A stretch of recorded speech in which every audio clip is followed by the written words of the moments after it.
আপনারা জানেন সিঙ্গুরের জন্য আমি ২৬ দিনের অনশন করেছিলাম। সিঙ্গুরের অনেক উন্নয়নের কাজ করা হয়েছে।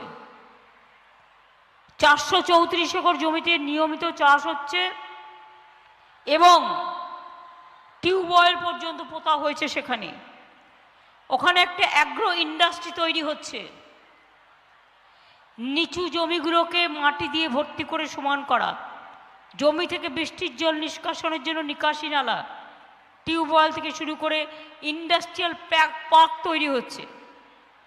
এবং জমি আন্দোলন যারা করেছিল সেই ক্ষতিগ্রস্ত ৩৬১১ জন মানুষকে মাসে, এখনও আমরা, কত বছর হয়ে গেছে বলুন, ২০০৬ সালের ঘটনা, এখনও মাসে তারা ২০০০ টাকা করে পায় এবং ১৬ কেজি চাল দেওয়া হয়।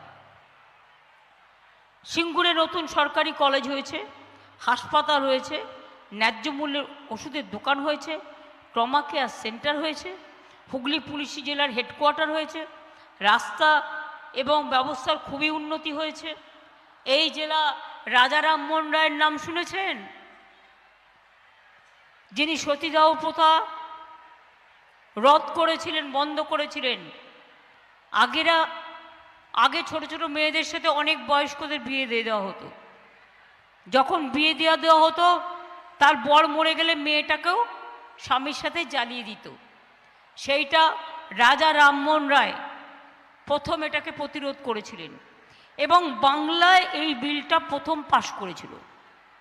তারপরে যখন রাজীব গান্ধী প্রধানমন্ত্রী হয়, তখন এই বিলটা সারা ভারতবর্ষ জুড়ে পাশ হলো। হুগলি জেলা হচ্ছে প্রাচীন ঐতিহ্যশীল জেলা। এই জেলার সপ্তগ্রাম একসময় বাংলার প্রধান বাণিজ্য বন্দর ছিল।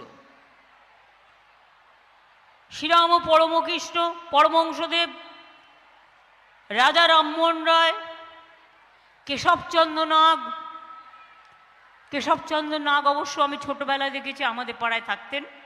এখান থেকে চলে গিয়ে মৃত্যুর কিছুদিন আগে পর্যন্ত উনি এবং প্রেমেন্দ্রনাথ মিত্র, ওনারা আমরা যে রাস্তাটা থাকি সেই রাস্তাটাতেই থাকতেন। মনে রাখবেন, তারকেশ্বর, তার দুধ পুকুর বাড়িয়ে দেওয়া, সব কিছু করে দিয়েছি আমরা। কামার পুকুর, ফুরফুরা শরীফ, ব্যান্ডেল চার্চ, কত লোক দেখতে আসে। জল স্বপ্ন প্রকল্পে ইতিমধ্যেই ৪,৮৬,০০০ বাড়িতে পানীয় জল পৌঁছে দেওয়া হয়েছে।